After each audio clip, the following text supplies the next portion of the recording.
Farm house కేసులో నిందితులను high court రిమాండ్కు అంగీకరించింది. కోర్టు రిమాండ్కు అంగీకరించడంతో నందకుమార్, సింహయాజులు, రామచంద్ర భారతిని పోలీసులు అదుపులోకి తీసుకున్నారు.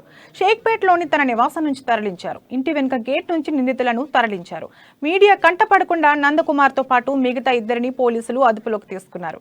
ఈ కేసులు మొదట ఏసీబీ ప్రొసీజర్లో ఫాలో అవ్వలేదని చెప్పి రిమాండ్ తిరస్కరించగా ఏజీ వెంటనే రివిజన్ పిటిషన్ దాఖలు చేయడంతో నిందితుల అరెస్టుకు హైకోర్టు క్లియరెన్స్ ఇచ్చింది.